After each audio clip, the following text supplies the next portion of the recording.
Hi friends, welcome back to our channel. ఈరోజు మన కిచెన్లో ఎలాంటి పప్పులు నానబెట్టకుండా అప్పటికప్పుడు హెల్తీగా, ఇంకా డయాబెటీస్ ఉన్నవాళ్ళు లేదంటే బరువు తగ్గాలనుకున్న వారికి రుచికరంగా ఉండే బీరకాయతో టేస్టీగా దోశలు ఎలా చేయాలో చూపించబోతున్నానండి. తిన్న కొద్దీ తినాలనిపిస్తాయండి, అంత టేస్టీగా ఉంటాయి. ఇలా చేసి పెడితే 4-5 ఎక్కువనే తింటారండి. బీరకాయ తినని పిల్లలకు ఇలా చేసి పెడితే చక్కగా చాలా ఇష్టంగా తింటారండి. తిన్న కొద్దీ తినాలనిపిస్తుంది. మరి ఇక ఏమాత్రం ఆలస్యం చేయకుండా చాలా టేస్టీగా హెల్తీగా ఉండే బీరకాయతో దోశ ఎలా చేయాలో చూద్దాం రండి. ఇక్కడ మనం ఇన్స్టెంట్గా చేస్తున్నాం కాబట్టి ఎలాంటి పప్పులు అవసరం లేదండి. 1 కప్పు లావుగా ఉన్న రవ్వ తీసుకోవాలండి. బన్సీ రవ్వ అంటారు, గోధుమ రవ్వ తీసుకోవాలి 1 కప్పు. అన్ని కొలతలు 1 కప్పుతో తీసుకోవాలి. అదే కప్పుతో 1/2 కప్పు పెరుగు తీసుకోవాలండి. అదే కప్పుతో 1 కప్పు వాటర్ తీసుకోవాలి. ఇప్పుడు ఇలా బాగా మిక్స్ చేసుకొని మనం ఒక 10 నిమిషాల పాటు పక్కకు పెట్టుకోవాలి. ఈలోపు మనకు రవ్వ బాగా నానుతాయండి. దోశలు కూడా చాలా సాఫ్ట్గా చాలా బాగా వస్తాయి. ఇప్పుడు ఇలా మూత పెట్టేసి ఒక 10 నిమిషాల పాటు పక్కకు పెట్టుకోవాలండి. రవ్వ బాగా నానుతుంది. ఇప్పుడు మనం ఈ దోశల్లోకి చాలా కమ్మగా టేస్టీగా ఉండే హోటల్ స్టైల్ పల్లీ చట్నీని ఎలా చేయాలో చూద్దాం రండి. ఇక్కడ స్టవ్ మీద ఒక ప్యాన్ పెట్టుకొని 1 కప్పు పల్లీలు వేసుకోవాలండి. సుమారుగా 120 గ్రాముల పల్లీలు ఉంటాయి. ఈ పల్లీలను మనం సిమ్లో ఉంచి మాత్రమే ఫ్రై చేసుకోవాలండి. ఎక్కువ హై ఫ్లేమ్లో ఉంచితే మాడిపోతాయి పల్లీలు. చూడండి, ఇలా మరి ఎక్కువ వేయించొద్దండి. ఇలా మీడియం టు సిమ్ ఫ్లేమ్లో అడ్జస్ట్ చేసుకుంటూ మాత్రమే పల్లీలను ఫ్రై చేసుకోవాలి. ఫస్ట్ టైం నా ఛానల్ చూస్తున్న వాళ్ళు ప్లీజ్ నా ఛానల్ని సబ్స్క్రైబ్ చేసుకోండి, లైక్ చేయండి, పక్కనున్న బెల్ ఐకాన్ని ప్రెస్ చేయండి. ఇలా ప్రెస్ చేయడం వల్ల నేను పెట్టే వీడియో నోటిఫికేషన్ ముందుగా మీ హోమ్ పేజ్కి వస్తాయండి. చూడండి, వీడియోలో చూపించిన విధంగా ఇలా పల్లీలను వేయించుకోవాలి. ఆయిల్ వేయకుండా వేయించుకొని ఈ పల్లీలను పక్కకు తీసుకోవాలి. ఇక్కడ చిన్న గిన్నె తీసుకొని దాంట్లో 1 కప్పు దాకా వాటర్ వేసుకొని మీకు కారాన్ని బట్టి పచ్చిమిరపకాయలు వేసుకోండి. నేనైతే ఇక్కడ 4 తుంచి వేసుకుంటున్నానండి. ఒకవేళ మీరు కారం ఎక్కువ తింటే ఎక్కువైనా యాడ్ చేసుకోవచ్చు. ఇలా తుంచి వేసుకొని మనం ఈ పచ్చిమిరపకాయలను ఉడికించుకోవాలండి. హోటల్ వాళ్ళైతే ఇదే విధంగా చేస్తారండి, చాలా టేస్టీగా ఉంటుంది. చూడండి, ఇలా పచ్చిమిరపకాయల పైన కలర్ చేంజ్ అయ్యి ఉడికించుకోవాలి బాగా. ఇప్పుడు స్టవ్ ఆఫ్ చేసుకొని పక్కకు తీసుకోవాలి. ఇప్పుడు మిక్సీ జార్ తీసుకొని ముందుగా వేయించుకున్న పల్లీలను వేసుకోవాలని నేను ఇక్కడ పొట్టుతో సహా వేస్తున్నాను. పచ్చిమిరపకాయలు ఆ వాటర్ నుంచి తీసి వేసుకోవాలి.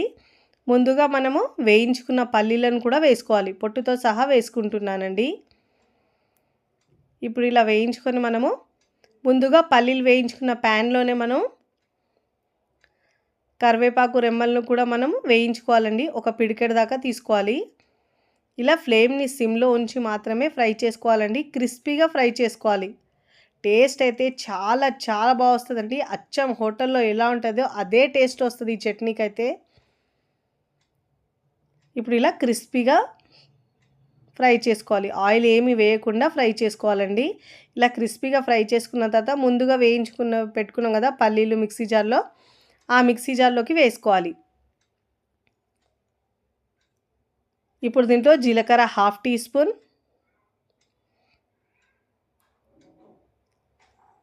ఇప్పుడు దీంట్లో కొద్దిగా వాటర్ యాడ్ చేసుకోవాలండి. కన్సిస్టెన్సీ బట్టి వాటర్ వేసుకొని మీరు మెత్తగా కాకుండా కాస్త బరకగా హోటల్లో ఎలా ఉంటుందో చట్నీ అలా గ్రైండ్ చేసుకోవాలండి. మధ్యలో ఆపుతూ పల్సిస్తూ గ్రైండ్ చేసుకోవాలి.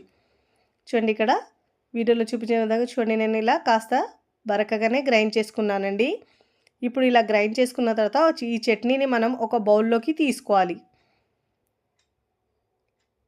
మరీ పల్చగా చేయొద్దండి, ఈ చట్నీ నార్మల్గానే ఉంటుంది, మీడియంగా ఉంచుకోవాలి. ఈ చట్నీని మనం బౌల్లోకి తీసుకున్న తర్వాత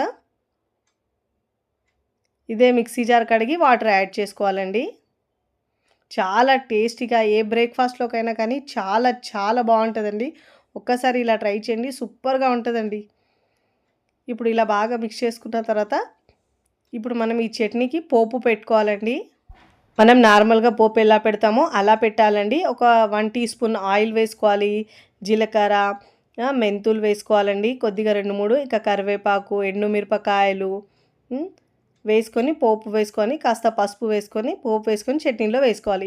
ఇప్పుడు మనం బీరకాయ దోసలు చేస్తున్నాం కాబట్టి ఇక్కడ నేను బీరకాయలు తీసుకున్నానండి. లేతగున్నవి తీసుకోవాలి. ఇలా బీరకాయల పైన కాస్త ఎత్తుగుంటుందండి, ఆ భాగాన్ని మాత్రమే మనం ఇలా తీసుకోవాలి. చెక్కు మొత్తం తీసే అవసరం లేదండి. చాలా హెల్త్కి మంచిదండి ఈ బీరకాయ తింటే. పిల్లలు తినని వాళ్ళకు వారంలో ఒక్కసారనే ఇలా చేసి పెట్టండి. హెల్త్కి చాలా మంచిదండి. బరువు తగ్గాలనుకున్న వాళ్ళకు లేదంటే డయాబెటీస్ ఉన్న వాళ్ళకు కూడా ఇది హెల్త్కి చాలా మంచిది. దీంట్లో మనం బియ్యం అవి ఏం వేయట్లేదండి, పప్పులు కూడా ఏం లేట్లేదు, అన్నీ హెల్దీ రెసిపీ అండి ఇది. ఇప్పుడు ఇలా ముక్కలుగా కట్ చేసుకొని తీసుకోవాలి. అన్నీరా బీరకాయ ముక్కలు పొట్టుతో సహా తీసుకోవాలండి. చాలా టేస్టీగా చాలా కమ్మగా ఉంటాయండి ఈ దోశలు అయితే. ఇప్పుడు అన్ని బీరకాయ ముక్కలు ఇలా కట్ చేసి తీసుకోవాలండి. ఇప్పుడు మనం ఈ బీరకాయ ముక్కల్ని కొలిచి తీసుకోవాలండి. ఏ కప్పుతో అయితే రవ్వ తీసుకున్నామో అదే కప్పుతో తీసుకోవాలి.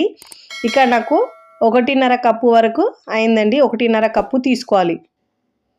ఇలా కొలుచుకున్న తర్వాత మనం ఇప్పుడు మిక్సీ జార్లో వేసుకోవాలి ఈ బీరకాయ ముక్కల్ని. ఇలా మనము కొలుచుకొని వేసుకుంటే కరెక్ట్గా వస్తుందండి. 1.5 కప్పు వరకు ఉంటుంది. ఈ బీరకాయ ముక్కల్ని వేసుకున్న తర్వాత ఇప్పుడు దీంట్లో మనం పచ్చిమిరపకాయలు వేసుకోవాలండి. ఇక్కడ నేను 2 నుంచి 3 తుంచి వేసుకున్నానండి.